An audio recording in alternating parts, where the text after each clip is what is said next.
ప్రభుత్వ ఉద్యోగులకు సంబంధించి ఒక ముఖ్యమైన అప్డేట్ అయితే వచ్చిందండి. పదవీ విరమణ వయస్సు పెంపుపై ఇంకా చర్చ జరుగుతూనే ఉంది. శీతాకాల సమావేశాల్లో దీనిపై నిర్ణయం తీసుకుంటుందని పుకార్లు వస్తున్నాయి. రిటైర్మెంట్ వయస్సు నిజంగా పెంచబోతున్నారా? వాస్తవం ఏంటంటే దేశవ్యాప్తంగా ప్రభుత్వ ఉద్యోగులకు ముఖ్యమైన ఉపశమనం కలిగించే వార్తలు వస్తున్నాయి. ఇప్పటికే 8వ వేతన సంఘం పూర్తి ప్రక్రియ పూర్తవడంతో ఉద్యోగులు దాని కోసం ఎదురు చూస్తున్నారు. అలాగే జనవరి డీఏ ఏ స్థాయిలో ఉంటుందో అంచనాలు వేసుకుంటున్నారు. ఈ క్రమంలో వారికి రిటైర్మెంట్ వయస్సు పెంచుతారనే పుకార్లు కలవరానికి గురిచేస్తున్నాయి.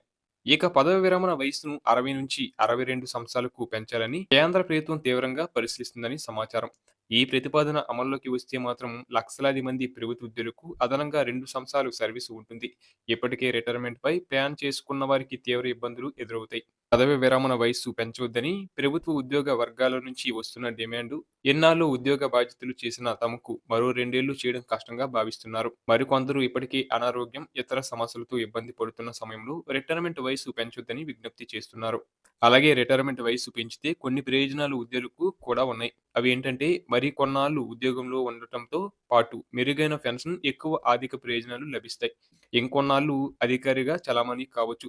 కేంద్ర ప్రభుత్వం రిటైర్మెంట్ వయస్సు పెంపు వెనుక చాలా కారణాలు ఉన్నాయి. రిటైర్మెంట్ వయస్సు పెంచితే దేశ పాలన, ఆర్థిక వ్యవస్థ, ఉపాధి వ్యవస్థపై తీవ్ర ప్రభావం చూపుతుంది. అనుభవజ్ఞులైన ఉద్యోగులను మరికొన్నాళ్ళు ప్రభుత్వ సేవలో కొనసాగించడం ప్రభుత్వం వెనుక ఉన్న ఆలోచన. ఇక పదవి విరమణ వయస్సు పెంచితే ఉద్యోగులకు అదనంగా 24 నెలల జీతం లభిస్తుంది.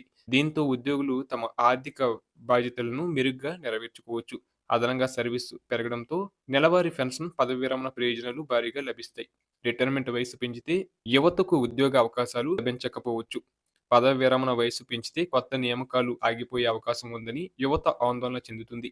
అలాగే ప్రభుత్వ ఉద్యోగుల పదవి విరమణ వయస్సును 60-62 సంవత్సరాలకు పెంచే ప్రతిపాదన కేంద్ర ప్రభుత్వం ముందు అయితే ఉంది. కానీ ఈ నిర్ణయంపై ఇప్పటివరకు ఎలాంటి ముందడుగు పడలేదు. ఇంకా ఈ అంశాన్ని పరిశీలన దశలోనే ఉంది. కానీ రిటైర్మెంట్ వయస్సు పెంపుపై సాధ్యాసాధ్యాలు, మంచి చెడు ఆలోచన చేస్తుంది కేంద్రం. ఒక ఏడాది పాటు పదవి విరమణ వయస్సు పెంపుపై ఎలాంటి నిర్ణయం ఉండకపోవచ్చు.